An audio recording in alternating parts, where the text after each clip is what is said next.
What's up, guys? Happy Thursday. Hope you're doing well. We've got another OTA balance patch update for you, and the first of the Loki season. Now, to nobody's surprise, we have a staggering amount of adjustments that are going to aim to target Loki's power, introduce possibly the new best tech card in the game, and bring an archetype to an insane competitive level. And then finally, we have not our first, not our second, guys, but our third attempt to make a card balanced. Now, as always, guys, let's go ahead and start with the spiciest change, and that begins with Shadow King. They'll be taking the fat guy in a little coat to a 3-cost, 3-power card to a 2-cost and keeping his power the same. The story arc of Shadow King is tremendous, right? Like back in January, one of the worst, if not the worst card in the game, at least released at the time. And now, let me break it down. These OTA balance patches aren't always like meta shifting. This one's going to be huge. This is going to be a universal plug-and-play card that can just tech against some of the best cards and decks in Marvel Snap. Like one of the best combos in the game in Kitty Pryde and Angela. Heck, you could play this with your Sherry. Shadow King's just going to reset it to 0. It takes so much time to get these cards up and commitment, and just a quick 2-cost counter is going to be insane. Obviously, Collector's getting a nerf today we'll talk about, but Loki Collector, we have a dependable answer there. Venom decks, Forge and Boosted Brood. There's a lot of things that Shadow King can affect, and that's now going to take a lot of other decks to a competitive level. But on top of that, that's going to slot a new card that's already played a good amount, but he's going to start being included as an answer to this kind of madness that is going to be Shadow King. And Luke Cage, in response to this, is going to be a lot more popular in Snap. Already popular, but he's a direct answer to Shadow King, both offensively and defensively, right? So if you're trying to use Shadow King against somebody and you don't want to affect your own cards, Luke Cage is going to be there to save the day. But if you have a Shuri deck, it's probably smart to start putting him in there to protect these boosted cards. So Luke Cage, great card, but I expect his play rate to go up significantly. Before we move on, Cerebro is being slept on, especially Cerebro 3, and this Shadow King cost reduction is going to make it a lot better and do more for less, right? Cerebro 5. If you haven't checked out Cerebro, go ahead and give it a shot. But on top of this, guys, Silver Surfer, who constantly has new cards going in and out of 3-cost and coming into the game. I don't think it's going to be affected a ton, because it can also be ran with these other 2-cost cards. But Shadow King was a tech card, kind of having this like firm place in Surfer decks, and it's going to lose that extra bit of synergy now. So be aware of that if you do play Silver Surfer. Now let's go ahead and move on, guys. We have 2 buffs to talk about. They're going to help an archetype even further into competitive play. Those that love discard, we just got Blade in the last balance patch getting a nice boost. And now we've got 2 cards in Lady Sif and Black Cat, guys. It's going to get a lot better. Let's break it down.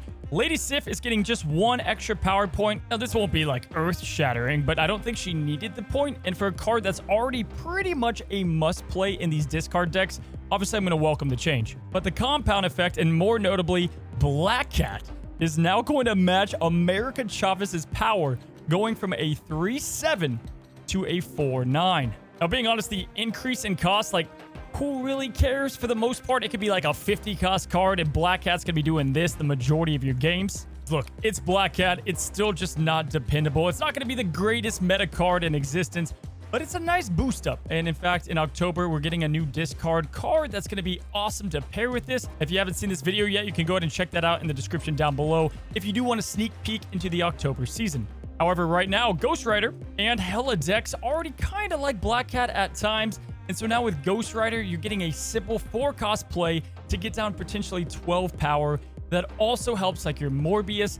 It's a good little synergy going on, and I think she is going to start making her way into more discard options. Combine that with Lady Sif, Blade, targeted discard, Hella decks. We obviously have Dakin, Doc, and Dakin. It's going to be cool to see where discard can go. But if you are looking for like that day 1 Black Cat option, this is the deck I'll be taking into both Ladder and Conquest to see how the new discard archetype plays out. Now let's go ahead and finish off the last buff, and we've got 1 nerf in this patch. Spider-Ham is getting his 1 billionth adjustment. Last balance patch, if you recall, they went ahead and adjusted his ability to not target the top cost card, but now the most left card in somebody's hand. And now this week, we've got the card from the 2-2 going down to a 1 cost and losing 1 power. Now, outside of Cerebro 2, this should be a really good inclusion to Spider-Ham to play adjacent to a card like Iceman, and they both kind of have their purpose in disruption. You don't look for power here, you look to disrupt, and I think they now have their space in Marvel Snap and into the decks that they played in, or the players that like to disrupt a little more. Hopefully this is the last adjustment to Spider-Ham, but who are we kidding? I'll probably see you next week. Now, lastly for the patch, guys, we have Collector going down from a 2-2 to a 2-0. A lot of the community feels like Loki's too good and Collector's too bonkers, which I will say Collector is crazy in power now, but to simultaneously have this come out with the Shadow King, it's gonna be interesting to see where this all goes. Well, it was a fun 6 days, and Collector is getting nerfed. I don't think it does all that much, if I'm being honest. Like, your 25-point Collector now is 23. Either way, you had to deal with him, or you gave up that lane. And in tandem with Shadow King's buff, it'll be interesting. Loki is still, in my opinion, probably the best deck to be playing right now, but it's not as OP as he was kind of the first week. I think this is their band-aid until the next balance patch. They need like an official balance patch to start adjusting some abilities, in my opinion. But we'll have to see. I think they're going to kind of test the waters here and see how it works.